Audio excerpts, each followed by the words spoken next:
O livro a seguir se encontra em domínio público. Memórias de Marta, de Júlia Lopes de Almeida. Capítulo 9. Tinha gasto toda a força afetiva da minha alma.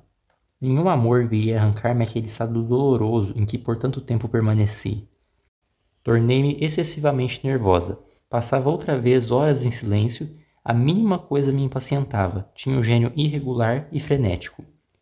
Minha mãe olhava-me desconfiada e triste, sem coragem de indagar o motivo do meu mal. Uma noite, acordou a bulha dos meus gritos e foi encontrar-me no ataque. Ajoelhada aos pés do meu leito, chorava acariciando-me, trêmula de medo. Os ataques repetiram-se muitas vezes, deixando-me prostrada, enfraquecida.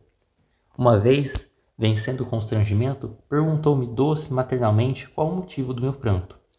Respondi-lhe desabrida, asperamente. Ela fitou em mim com estranheza os seus grandes olhos magoados e calou-se. Tive remorsos e não achei meio de remediar o meu erro. Assim passei inquieta, febril, quase doida, muitos e muitos meses. Minha mãe assustava-se e foi um dia consultar um médico. Ele aconselhou-lhe que me fizesse tomar banhos de mar e que me desse distrações. A infeliz redobrou a atividade, prolongava os serões até tarde e levantava-se ao romper da manhã, sempre resignada, sempre a olhar-me com um sorriso, sempre a esforçar-se por tranquilizar-me. Para pagar meus banhos, fazia sacrifícios de saúde e de força. No entanto, eu era menos assídua na aula e sofria descontos no ordenado. É que passava noites em claro, revolvendo-me, mordendo-me, chorando, e de manhã, prostrada, adormecia profundamente. Ela então, a minha pobre amiga, cerrava com cuidado a janela e ia trabalhar na sala, silenciosamente. Num domingo, fomos dar um passeio a um dos subúrbios à busca de ar puro e de distração, coisa que eu não encontrava nunca. Tínhamos descido no Engenho Novo e caminhávamos a pé pela estrada quando notei o extremo cansaço de minha mãe. Sentemo-nos aqui, disse-lhe mostrando o paredão baixinho que ladeava a estrada. Estás cansada? Eu não, mas a senhora está. Por mim, podemos continuar. Não, sente-se, aí. Eu vou até aquela curva do caminho e já volto. Assim fiz. Minha mãe sentou-se, estava lívida, arfante, com as mãos apoiadas ao muro e o busto inclinado para a frente. Tentava sorrir-me, mas os lábios finos e pálidos abriam-se apenas para beberem o ar morno e grosso da tarde, com dificuldade, vagarosamente. Deixei-a sossegar e subi sozinha até a curva do caminho. Vi dali, a uma distância muito curta, uma praça larga, ladeada à esquerda por um renque de casas pobres e à direita pelo mesmo murinho baixo que dava sobre a estrada de ferro. Era um recanto melancólico, árido, sem poesia, onde as crianças rolavam na terra de mistura com os cães e umas árvores de tronco fino e copa chata projetavam sombras extravagantes e irregulares no solo amarelado. O sol ia assumir-se. De repente ouviu-se perto o silvo do trem de ferro. O comboio passava. Foi um alvoroço entre a criançada que partiu aos saltos para o muro numa gritaria, dizendo adeus aos passageiros que não conheciam. Aquele pôr do sol, aquele fumo que saía ondeante, trouxeram-me à lembrança as tardes de Palmeiras, e então uma saudade invadiu meu coração. Saudade de quê? Particularmente de coisa alguma. Aí eu tivera dores e lutas, preocupações e tristezas ainda maiores do que as alegrias e os sonhos que sonhara. Sentia saudade de tudo, desse conjunto de risos e de agonias, do meu gozo e das minhas lágrimas, gozo sentido e lágrimas choradas com a intensidade dos 20 anos. Estava assim absorta quando vi passar muito perto uma mulher elegantíssima. O seu vestido cinzento, exageradamente justo na cintura, o cabelo de um loiro singular, quase escondido por um chapéu de plumas, o grande leque escarlate de desenhos bizarros, que ela maneava com desembaraço, davam-lhe um ar petulante e gracioso que me trouxe à ideia uma dessas figurinhas gabosas de Gavin, que tivesse recebido um sopro misterioso de vida e desandasse a passear ligeira diante de mim. De repente, via assumir-se numa das casas pobres, uma das mais feias e mais sujas, onde um formigueiro de crianças tagarelava à porta. A elegante mulherzinha reapareceu depressa, distribuindo dinheiro aos pequenitos, acompanhada de uma velhota magra. Eu continuava ali, vendo maquinalmente aquela cena, embebida pela doçura da tarde, olhando à toa. A moça desembaraçou-se da velhota e veio caminhando para o meu lado. Desta vez, o leque vinha fechado e seus passos tinham se tornado pesados, quase vagarosos. Chegou-se para o muro e percorreu com a vista a estrada inferior, como se procurasse alguém. Contemplando-a de perto, estremeci.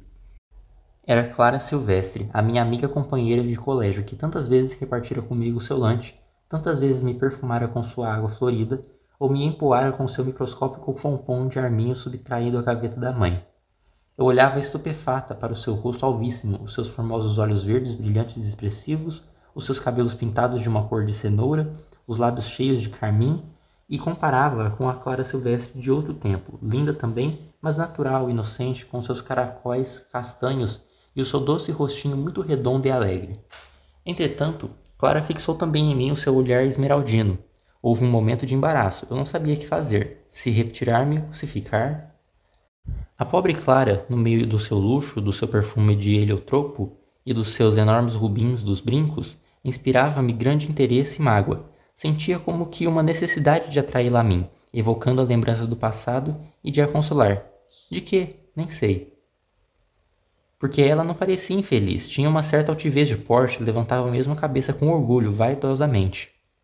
Contemplamo-nos em silêncio. Alguns momentos depois, deixando falar a voz do coração, perguntei-lhe a medo, assustada de mim mesma. Lembra-se de mim? Sim, foi. Parece-me que foi minha colega na escola de Dona Ninha, somente. Não me ocorre o seu nome. Marta. Marta, é isso, se me lembro. Mora por aqui? Não. Houve uma grande pausa. Estávamos ambas contrafeitas, desejamos lançar-nos nos braços uma da outra, e nem nos atrevíamos às perguntas mais simples. Imagine, disse-me ela, por fim, precipitando um pouco as palavras visivelmente nervosas. Morreu uma criada minha deixando uma filha de 9 meses. Eu dei a criança a uma, remunerando-a bem. Hoje vim vê-la, está magríssima e suja. Oh, suja. Os vestidinhos bordados que lhe tenho mandado, sabe onde os encontrei? No corpo das outras crianças, filhas da ama. Que gente, vou tomá-la para casa. Calamo-nos. Nisto, outras vozes fortes gritaram da estrada embaixo. Olá, Clarinha? Era um grupo de rapazes que lhe mostravam um lugar no carro em que iam. Clara recuou um pouco e disse, apertando a minha entre as suas mãos enluvadas. Adeus, Marta. Não pense mais em mim. Eu não mereço a sua amizade. Mas fique certa de que há muito tempo eu não tinha uma alegria como a que tive agora. Vendo que... Não acabou. As lágrimas tremiam-lhe nos olhos, e ela desapareceu correndo pela rampa a menear o seu leque vermelho de figuras bizarras. Daí a nada ouvi as risadas argentinas de Clara Silvestre lá embaixo com os rapazes. Voltei silenciosa e confusa. Que quereria dizer tudo aquilo? Minha mãe vinha ao meu encontro, já descansada, mas aflita pela minha demora. Contei-lhe o caso. Nem lastimou Clara, nem me censurou. Estava pálida e alheia a tudo. Voltamos. Por muito tempo, o meu espírito se fixou com tenacidade na antiga Clara Silvestre, rosada, forte, com seus vestidinhos de chita e os seus bibis brancos, inocente, alegre e feliz. Pobre criança. Ela tem no meu coração um túmulo virginal, engrinaldado de rosas, todo envolto pela saudade a doce, a tranquila saudade da infância. Esse episódio simples, fugitivo, sugeriu-me uma multidão de ideias, umas dolorosas, outras nem sei como defini-las. Talvez que eu mesma, sempre pobre, humilde, modesta, feia, invejasse aquele brilhantismo de Clara, aquelas joias, aquelas plumas, aquele aroma, aquela formosura. Mas tinha ficado no meu ouvido da sua frase melancólica: eu não mereço nada. E dava-se por isso em meu espírito uma confusão indescritível de conjecturas. Desejaria penetrar o mistério daquela vida, saber como se pode parecer feliz não o sendo. Para mim, Clara, mentira. Quem não valia nada era eu, sempre ignorada por toda a gente, sempre feia, o que me torturava, sempre envergonhada dos meus vestidos mal ajeitados, do meu calçado barato, do meu modo esquerdo e retraído.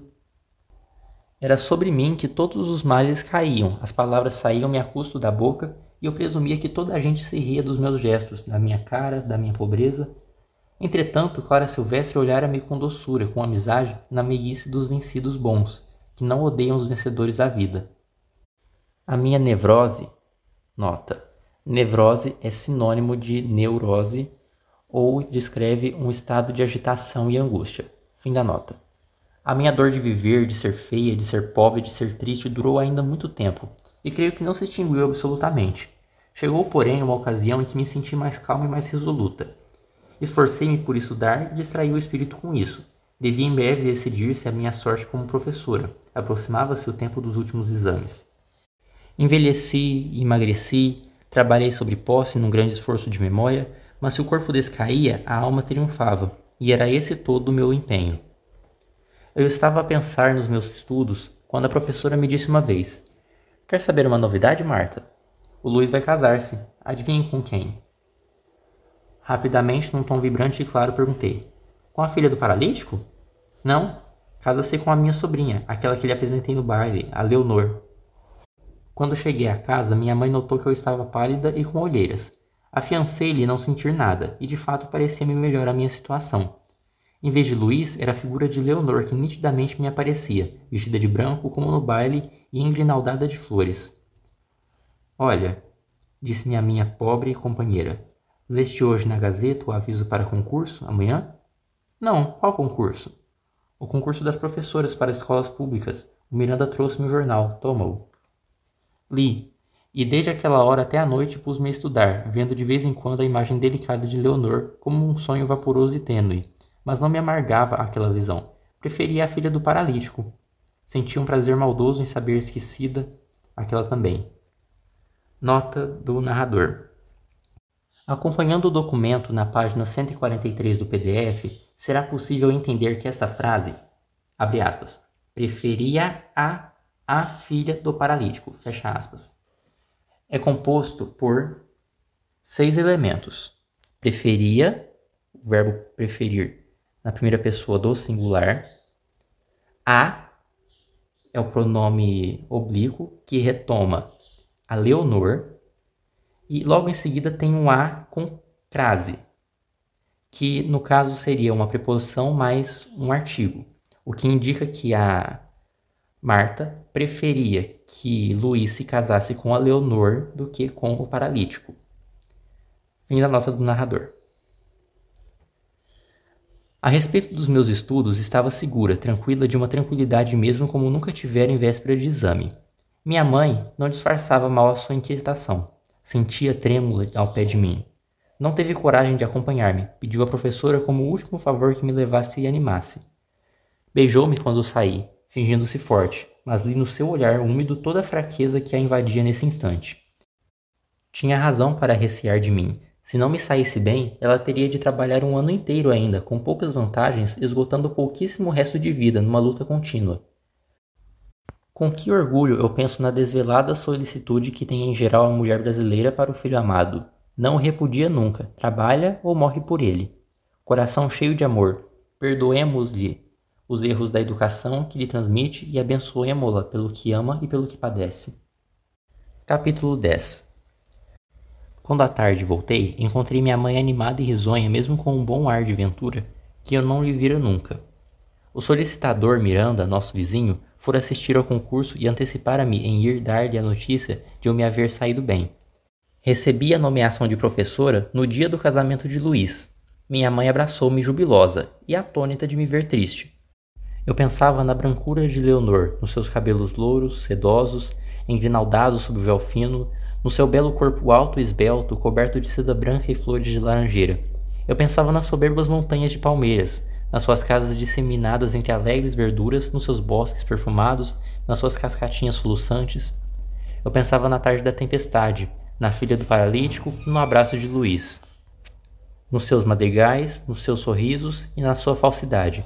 Pensava ao mesmo tempo em tudo que me impressionara no campo, em tudo que me dera alegria e em tudo que me dera desgosto. Fechei-me só no quarto, procurando como pretexto arrumar os meus velhos livros e trabalhos de agulha no fundo de um baú. Quando voltei à sala, minha mãe, alvoroçada e risonha, chamou-me para o seu lado e disse-me que o solicitador Miranda lhe pedira a minha mão. Surpresa, não respondi logo. Minha mãe, interpretando mal o meu silêncio, continuou. O Miranda é homem de 40 anos, muito sério e bondoso. Mas, respondi-lhe, eu nunca lhe falei, via-o à janela de manhã, quando eu atravessava para o colégio, unicamente, e... Ele apaixonou-se por ti na leitura das cartas que me escreveste de Palmeiras. E por que ele mostrou as minhas cartas? Porque ele perguntava-me sempre por ti. E porque, filha, escrevias-me coisas tão bonitas, tão meigas e delicadas, que o meu orgulho de mãe aconselhava-me aquela indiscrição. Eu sabia de há muito que qualidade de homem é o Miranda. Trabalho para ele há 10 anos, bem vês. Nunca me pagou mal, nunca fez reclamações nem queixas, foi sempre cavalheiro, como se adivinhasse em mim os princípios que tive. Além disso, com quem poderia eu desabafar as saudades tuas? Via muitas vezes? Todas as semanas quando lhe levava roupa. Depois que vieste, como sabe por mim que tens estado doente, não me quis falar nisso e contentava-se em ver-te todas as manhãs. Agora, porém, que has de ir morar para fora e não podendo calar-se mais tempo, revelou-me a sua afeição. Acabou de sair daqui, não consentiu que eu te chamasse, prometi levar-lhe a tua resposta. Não desejo casar-me. Mas... balbuciou minha mãe empalidecendo. Alcancei uma posição independente, não precisarei de apoio de ninguém. Essas palavras disse-as eu secamente. Minha mãe baixara a cabeça e, depois de uma pausa silenciosa, tornou-me com a voz baixa e comovida. Seja. Eu não queria fechar os olhos sem te ver casada. Só, num mundo tão perverso como este. Depois, o Miranda tem ótimo comportamento. É, talvez velho para ti, mas havia de ser excelente marido, sério, um homem honesto, delicado. Enquanto ela dizia isto, eu via como num sonho a encantadora figura de Leonor. Estremeci ouvindo minha mãe referir-se ao meu futuro. Meditei num minuto a minha vida inteira. A reputação da mulher é essencialmente melindrosa. Como o cristal puro, o mínimo sopro o enturva. Mas de mim, quem se ocuparia em falar? Passaria sempre despercebida mesmo pela vista dos mais famintos. Viriam os cabelos brancos, viria a velhice e eu ficaria sozinha com os meus sonhos pueris, as minhas raivas surdas, a mesma desconfiança pela humanidade que me repudiava, julgava eu. Bem cedo neste país ardente as mulheres ouvem dizer que as amam.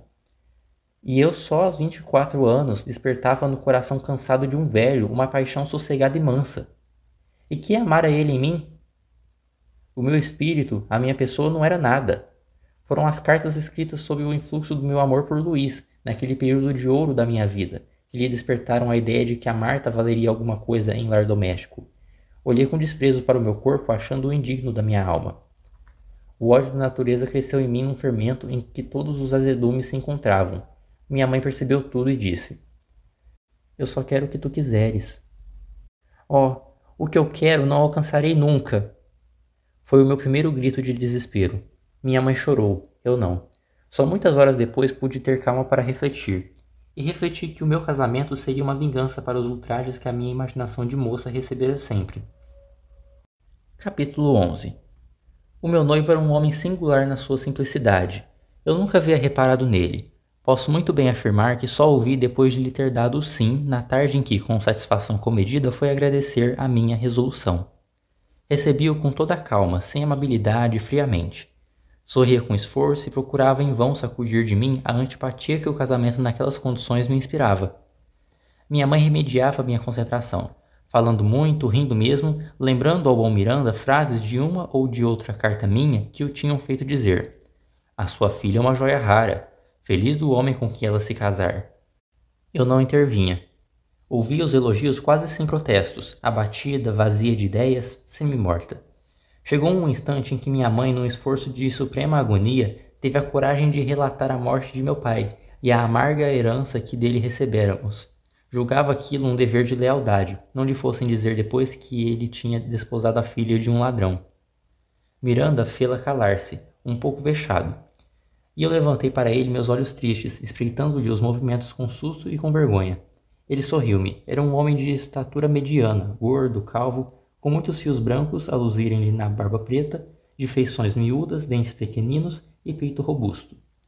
Havia alguma coisa de paternal nos seus olhos, uma expressão de lealdade, de doçura que me inspirava confiança e tranquilidade. Falava sem preocupações de linguagem, incorrendo mesmo frequentemente em pequenos erros de pronúncia ou de gramática muito vulgares.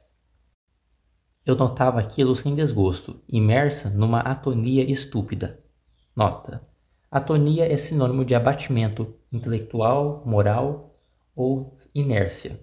Fim da nota. Só depois de ele se ir embora é que eu, ironicamente, os enumerei à minha mãe. Ela ouviu-me calada e depois afirmou-me que nem sempre os maridos mais ilustrados eram os melhores. Quando o homem de espírito superior não encontra na esposa um entendimento claro, uma percepção nítida das coisas, uma inteligência preparada para a perfeita compreensão da sua, um como refletor das suas ideias, esse homem deixa de comunicar os seus projetos de futuro, ambições, estudos, trabalhos, triunfos, desgostos, por julgá-la incapaz de uma consolação ou de um aplauso.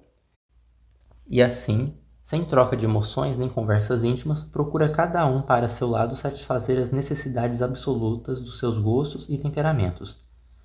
A mulher, então, ou se resigna a viver encolhida em casa, na humilhante posição de mera governante, ou revolta-se contra a superioridade do marido e provoca-o de todas as maneiras, desde a mais séria até mais fútil. Agora, quando ao contrário, é a mulher a mais inteligente e a mais ilustrada, sendo ao mesmo tempo ponderosa, sensata, boa, o marido venera, respeita e faz-lhe sem temer as suas confidências de venturas e pesares. Cabe-lhe a ela, então, disfarçar a diferença intelectual que entre os dois existe e procurar nivelar-se com ele. Está aí toda a ciência. Minha mãe citava exemplos de antigas amigas, e eu pensava entristecida em que a suprema aventura seria encontrarem-se e unirem-se para toda a vida duas pessoas de espírito afinado pelo mesmo diapasão, com as mesmas predileções e iguais tendências. Mas essa era uma aspiração absurda, e fiz por convencer-me de que só havia um homem capaz de me fazer feliz, o Miranda. Principiei sem entusiasmo a fazer o meu pequeno enxoval e a tratar dos preparativos para a nossa mudança. A minha cadeira era no engenho novo. Em verdade, quem tratava de tudo era minha mãe. Eu quase que me limitava a dizer como queria as coisas. Ela cortava, acertava, punha tudo em ordem. Eu interrompia a costura e ia deitar-me, chorando, ou sentar-me silenciosa, indolente, abstrata, em um canto do meu quarto. Uma tarde saímos do trem dos subúrbios quando senti agarrarem-me num braço. Voltei-me, era a nossa antiga vizinha de cortiço, a Elhoa, que se plantava agora diante de nós com um sorriso nos lábios grossos. Na estação havia o rumor dos passos apressados. Corriam os homens procurando entrar no trem que partia. As máquinas silvavam e os trabalhadores impeliam com força os carros de mão, pejados de malas e de caixões. Foi logo um tumultuar de perguntas. A Elhoa nem as deixava concluir. As suas desgraças enchiam-na até os olhos, carecia de desabafo. A Carolina tinha se casado, apesar do trambolho das pernas, mas o marido explorava-lhe o trabalho de uma maneira feroz e ainda por cima a moía de pancada. Tinha já 2 filhos e habitava agora um cortiço da Gamboa. Raramente via a mãe, uma dor da alma. E a Rita? Essa está para casar com um moço estabelecido de barbeiro. Mas senhoras, ele sempre tem um gênio. Aquilo eu já sei. Para mim, filha casada é filha morta. E seu marido ganha mais agora? Pois não leram nas gazetas? O quê? O meu homem foi pisado por uma carroça lá pro matadouro. Ó, senhoras, que a mim sempre tem acontecido coisas. Está aleijadinho, cortaram-lhe as 2 pernas. Se não fosse eu ter saúde, olha que não sei como haveria de levar um bocado de pão à boca. Saímos juntas até o bonde. Nós entramos e ela seguia a pé pela calçada em frente do quartel. Eu via com verdadeira admiração aquela trabalhadora persistente e brutal, a quem a vida retalhava a alma sem que o corpo caísse. Estava muito mais velha, por certo. O seu cabelo, encaracolado e negro, agora branco, o rosto denegrido descaído em 4 rugas fundas, das narinas ao queixo, das lacrimais às faces, mas lá ia à direita, rebolando os quadris fortes em passadas firmes, à busca do seu fardo de besta de carga. Nessa tarde, compramos a última peça de morim e as primeiras fitas do meu enxoval. Dias depois, tomei posse da minha cadeira de professora. No entretanto, minha mãe e o Miranda instavam para que se marcasse definitivamente a data do casamento. Marquei-a, mas pouco depois transferia. Tornei a marcá-la, tornei a transferi-la, até que por fim, num grande esforço de vontade, decidi positivamente o dia e a hora para a realização do ato. Decorreu um mês. Minha mãe tratava de tudo, desde a madrugada até a noite, numa lida insana. Ora lavava os vidros das janelas, ora rematava a minha pouca roupa, muito perfumada e bem arranjadinha, ora cosia, ora engomava, economizando muito para fazer-me um vestido de núpcias de seda branca, e fez o vestido de seda, e comprou flores caras e um véu longo e farto. Na véspera do meu casamento, à noite, sentei-me perto da mesa do jantar e pus-me a folhear caderno por caderno dos meus antigos estudos, disposta a fazer desaparecer nas chamas todos os vestígios do meu tristonho passado. Comecei a separar, examinando com enfado aqueles papéis, quando de entre uns apontamentos de pedagogia, caiu-me no colo uma folha de carteira, acetinada dobrada ao meio. Abria, reconheci a letra de Luís. Comovida, trêmula, nervosa, li e tornei a ler. Primeiro só para mim, depois a meia voz, depois alto. Eram versos. Minha mãe, sentada do lado oposto, em frente, olhava-me com atenção, com os braços e a costura caída sobre a mesa. Fazia calor e ao redor do lampião volteavam fascinadas muitas mariposas brancas pequeninas. De quem são esses versinhos? Perguntou-me a minha santa amiga. De um primo da professora. Ah, de outra vez, mas devagar, eu não os entendi bem. E eu li-os ainda mais titubante e nervosa. Realmente faltava-me o ar, sentia-me opressa, doente, interrompi a leitura, ergui-me, fui à janela, olhei para o céu, estava todo estrelado, azul e límpido, cortado pela esteira esbranquecida da Via Láctea. Nem a mais leve viração, tudo morno, parado.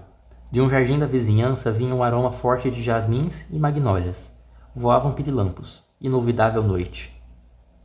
Estive muito tempo debruçada no peitoril, olhando para o escuro, depois voltei e, sem examinar nem ler papéis, queimei-os todos. Minha mãe advertiu-me. Olha que os versinhos lá se vão também. Não faz mal. Eles não prestavam para nada. Também me quis parecer isso, mas como não entendo... E foi assim passada a minha última noite de solteira. Capítulo 12. Casei-me uma bela tarde de verão. Poucas pessoas assistiram ao ato, além da minha mãe, do Sr. Jerônimo e da mulher, que foi minha madrinha. Despedindo-se, Dona Anita disse-me num abraço. Auguro-lhe muita felicidade. O Sr. Miranda parece um ótimo homem. Nota. Augurar é sinônimo de prenunciar, adivinhar, antever ou pressagiar. Fim da nota. Passamos uma semana feliz. Meu marido consagrava-me uma afeição morena. Era delicado e bom. Nunca no meu lar soaram as alegres e sonoras frases dos noivos apaixonados. Nem tampouco houve nunca um arrufo.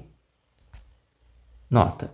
Arrufo é sinônimo de mau humor ou má disposição de espírito. Fim da nota. Minha mãe tinha uma expressão de ventura, por tal forma manifestada no seu rosto muito magro e pálido, que me comovia. Quando passava privações, fome e frio, trabalhando sempre para sustentar-me, concentrava na tristeza o seu coração, na alegria, porém, abria-o aos olhos de toda a gente. A queixa é uma fraqueza. A pegada impressa no chão lodoso da terra, o silêncio sofredor é o vôo, no azul cândido do infinito. A minha santa, a minha inigualável amiga atravessou todas as misérias sustendo-se sempre nas asas. É que naquele corpo estreito, fraquíssimo, doente, havia uma alma forte, um coração sublime. A minha maior felicidade consistiria em remunerá-la com largos juros de todos os sacrifícios feitos por mim. Por isso preparava-lhe um resto de vida plácido e feliz. Mas coitadinha, vendo-me amparada, com um auxílio certo e honrado, deixou-se descansar da grande luta que havia tantos anos travara com a morte. Singular organização sua. Enquanto dependia do seu trabalho, da sua vida, da sua proteção, movia-se sempre ativa, desde a madrugada até a noite, uma lida cruel. Agora, que não se julga mais precisa, deixou cair os braços e confessou-se exausta. É que toda a sua vida tinha sido só artifício, força de vontade, nada mais. Foi no 8º dia do meu casamento que ela adoeceu. Estávamos ao jantar e vimos-la cair para o lado com uma síncope. Nota. Síncope é a perda breve e repentina de consciência. Fim da nota. Quis socorrê-la, não pude. Tinha as pernas muito trêmulas e sem ação. Gritei muito, com o rosto banhado em lágrimas e o corpo inundado de um suor aflitivo e frio. Meu marido tomou-a nos braços e, comovido, levou-a para a cama, num quarto próximo. Minha mãe voltou depressa a si, chamou-me, procurando animar-me e convencer-me de que aquilo não era coisa de cuidado. Mas veio o médico, e menos caridoso, afirmou-me que a doente sofria de uma lesão antiga e que se admirava sinceramente de que vivesse ainda. Aquele coração está completamente arruinado há longos anos, e podemos considerar como um milagre tamanha resistência a tão profundo mal. Aquela senhora tem sido de aço, realmente. Eu ouvia-o trêmula, encostando-me à parede para não cair. Meu marido fez-lhe notar a minha perturbação. Ele lamentou-me e explicou que era de seu dever prevenir-nos para qualquer emergência. Voltei cambaleante para o quarto da minha adorada. Ela adormecera, sob a ação da morfina injetada nos seus braços nus, muito frios pendentes por fora da roupa. Desde então, não me arredei do seu lado, assistindo ao medonho deslance daquela vida de mártir. Às vezes, com as faltas de ar, parecia morrer. Ficava roxa, depois pálida. Inclinava o corpo para a frente, com a respiração cortada, o rosto transtornado pela agonia, A frente banhada de suor, os braços gélidos, olhava-me e sorria.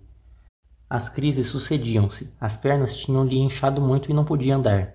Passava dia e noite numa poltrona, curvada para a frente sobre almofadas. Um dia, chamou-me para bem perto, afagou-me com as mãos arredondadas pela inchação, contemplou-me com amor fixa e demoradamente. Depois estendeu-me os lábios tintos de uma cor violácea, beijou-me e fez sinal para que eu saísse.